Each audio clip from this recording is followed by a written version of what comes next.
Jekk aħna stakeholders dejjem. Aħna diżappuntati li l-akbar union fil-qasam tas-saħħa tiġi trattata b'dan il-mod. Hekk iddikjara s-Segretarju Ġenerali tal-Union tal-Infermiera u l-Qwiebel MUMN Colin Galea meta kien mistoqsi minn Net News dwar jekk il-Gvern u xed jimxi sew li qed iżommhom flama fil-beħ ta' 3 sptarijiet lokali minn Vitals għal Steward Healthcare. Aħna bħala l-ikbar union fil-qasam tas-saħħa ddiżappuntati ferm għal mod kif il-Gvern ma konsultax magħna u kellna nkunu nafu permezz tal-medja. Aħna nippretendu li jekk inti stakeholder f'kull waqt.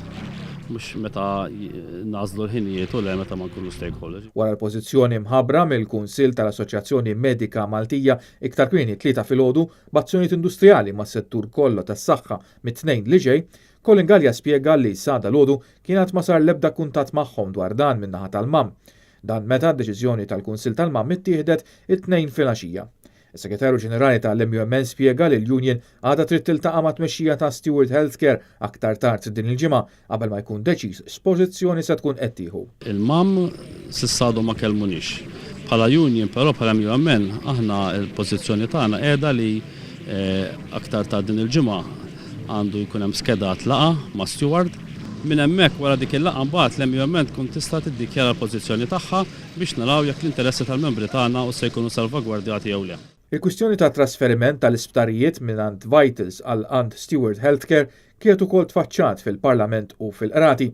Fil-fatt it-2 filgħaxija fil-Parlament il-Prim Ministru Joseph Muscat ħarab diversi mistoqsijiet li sarulu mill-kap tal-Oppożizzjoni Adrian Delija dwar id-deal bejn Vitals u Steward. Il-kap tal-Oppożizzjoni Adrian Delija staqsa jekk il-Gvern tax il-kunsens tiegħu. Il-Prim Ministru konferma t-transazzjoni saret bil-kunsens tal-Gvern iżda hu qatt ma attenda laqat u ma jafx x'kien diskuss bejn iż-żewġ naħat. Il-kap tal-Oppożizzjoni staqsa wkoll jekk it-trasferiment sarx billi imbijaw l-isma jew jekk ingħatax konċessjoni ta' subenfitewżi fuq l-art bil-Prim Ministru skomdu jgħid li m'għandux il-fajl qudiemu u ma setax iwieġeb. Adrian Delija staqsa wkoll jekk il-Gvern u se jippubblika l-kuntratt bejn Vitals u l-Gvern jew bejn Vitals u Stewards u anki hawn il-Prim Ministru ħarab milli jwieġeb. Iktar kmieni tnejn l-Oppożizzjoni ppreżentat ukoll protest ġudizzjarju fil-qorti sabiex l-isptarijiet pubbliċi jingħataw lura lill-pubbliku wara li Vitals naqsu milli jipprovdu n-numru ta' servizzi fi żmien 3 snin minn mindu ingħatat il-konċessjoni. Fost l-obbligi tal-kumpanija kien hemm it-tlestija tal-Kulleġġ Barts, żieda ta' 50 sodda fl-Isptar Caring Rek u San Luqa, 80 sodda ta' riabilitazzjoni fl-Isptar San Luqa, ir-rinnovazzjoni tal-Isptar Ġenerali Tawdex u tlestija ta' binja ġdida fl-istess sptar, kif ukoll tlestija ta' sodod għat-turiżmu mediku fl-Isptar San Luqa. It-tnejn ukoll wieħed mill-investituri tal-kumpanija Vitals Global Healthcare ressaq mandat ta' inibizzjoni fil-qorti sabiex iwaqqaf il-beħ tal-isptarijiet lokali. Ashok Ratehalli kellu jirrikorri fil-qorti wara li ma nata l-ebda garanzija li l-isħma tiegħu mhux se jiġu affettwati meta jsir trasferiment tal-isptarijiet mingħand Vitals għal Steward Healthcare.